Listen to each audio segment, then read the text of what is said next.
அவருடைய விரலினால் எழுதின கற்பலைகளை ஆண்டவர் எங்க கொடுத்தாரு அப்படின்னு சொன்னா மோசையினுடைய கையில கொடுத்தாரு. அது ஸ்பெஷலா ஆண்டவர் தந்தாரு. ஆண்டவர் சொல்றாரு, உங்க குடும்பத்தை குறித்து நிறைய கற்பலைகளை கர்த்தர் உங்களுக்கு தருவதற்காய் கர்த்தர் விருப்பப்படுறாரு. எனக்கு தெளிவா தெரியுது. எனக்கு ஒரு பெரிய விஷன் இருக்குது. என் மனசுல ஒரு பெரிய சந்தோஷம் இருக்குது. இந்த ஜெபத்துல இருக்கிற நிறைய பேரிடத்துல ஆண்டவர் தனியா பேச விரும்புறாரு. தனியா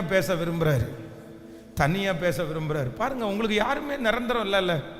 உங்களுக்கு யாருடைய அன்பு உங்களுக்கு நிரந்தரமா இருக்குது? நீ திரும்பி பாருங்க, கிடையவே கிடையாது. எல்லாரும் உங்களை காயப்படுத்த தானே செய்யறாங்க.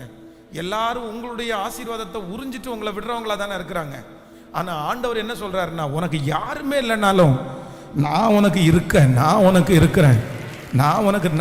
இருக்கிறேன். உன் மேல வச்சிருக்கிற அபிஷேகம் வித்தியாசமானது. உன் மேல வச்சிருக்கிற அபிஷேகம் உன் பாட்டியாகிய லோவிசாளுக்குள்ளே இருந்தது போல, முன்னோர்களுக்குள்ளே இருந்தது போல கர்த்தர் வாக்கு கொடுக்கிறார். உன் வீட்டில் தெரிந்து கொள்ளப்பட்ட பாத்திரம் நீதான். உன் கூட நான் தனியா டிஸ்கஸ் பண்ணுவேன்.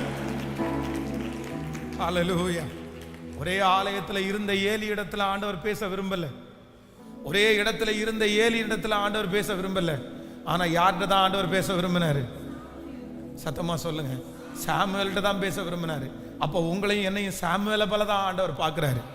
சாமுவேலை போல தான்